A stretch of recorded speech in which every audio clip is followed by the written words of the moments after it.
Welcome back. What a video, huh? I saw that for the first time with you. As a Marine, I can tell you it's just awesome to know that that kind of capability is here for our warriors. I'm here now with Dr. Jean Ma, Medical Director for Tri-City Emergency Medical Group, and Dr. Frank Corona, Chief of Staff-elect at Tri-City Medical Center. Doctors, thanks for joining us. Thank you for having us here. Yeah, glad to be here. Thank you. Must make you feel great to be part of that story in a way. It does.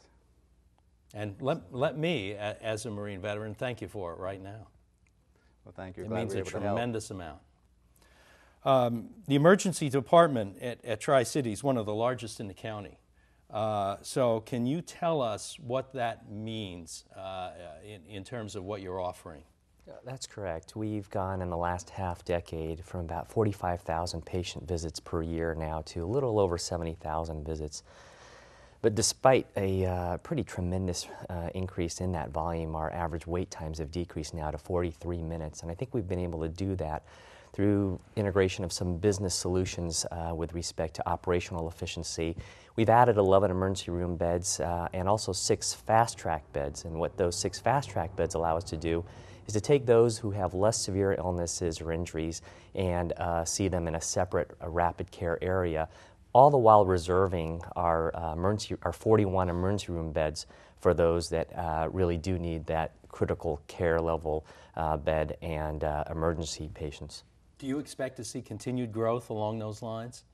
We do. We've seen a little bit of a flattening out over the last year, but the trend has been continuously over the last 15 years, a continued growth, so we certainly expect that.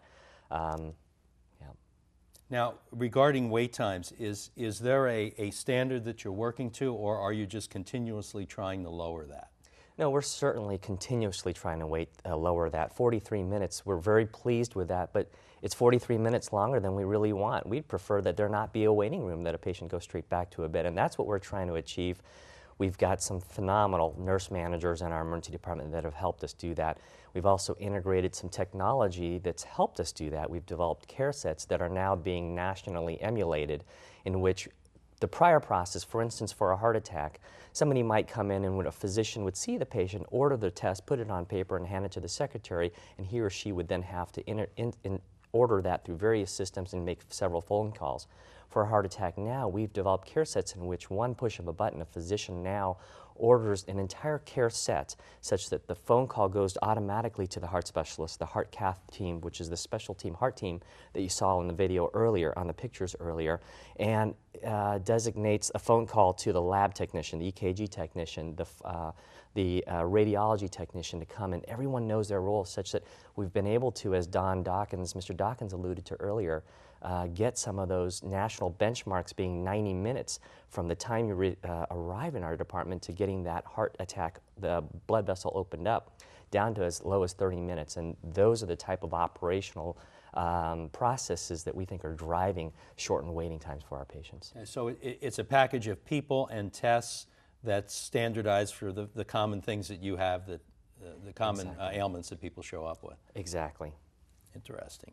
Now, in connection with this technology, you are you posting wait times on your website? Is that a real-time issue, or is it just like an average that you can expect? Right. We're very excited about the new website that is being developed for the hospital, tricitymed.org.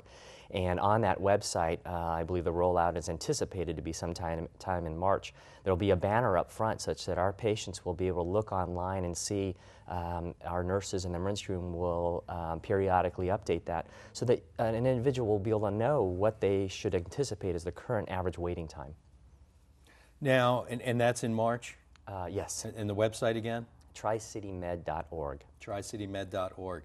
Now, you have other new technological advances. I see scribes and electronic medical records. Right. We have a whole host of technology that we're very, very excited about through the generous support of private philanthropy, the foundation, and our administration. They've put a lot of technology in our department to allow, at Tri-City Emergency Medical Group, we only hire and staff with board-certified emergency physicians, meaning these are physicians who have a tremendous background in critical and emergency care, but they need to have that special technology to deliver the kind of care that they've been trained to do, and we have very state-of-the-art ultrasound machines, a 64-slice CAT scanner, which was the first of its kind in an emergency department in the county.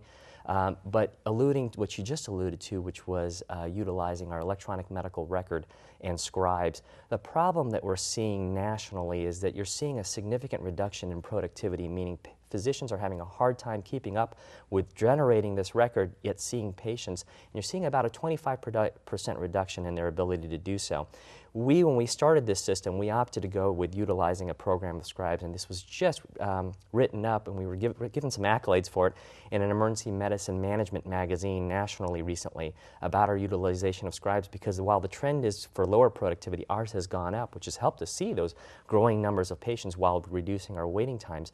And what our scribes do is they allow us to do what we do, which is to spend our time with our patients. I'm no longer walking into a room buried in a chart and taking the history. The scribe is doing that in the background. I can sit down and listen to my patient. I can talk to the patient.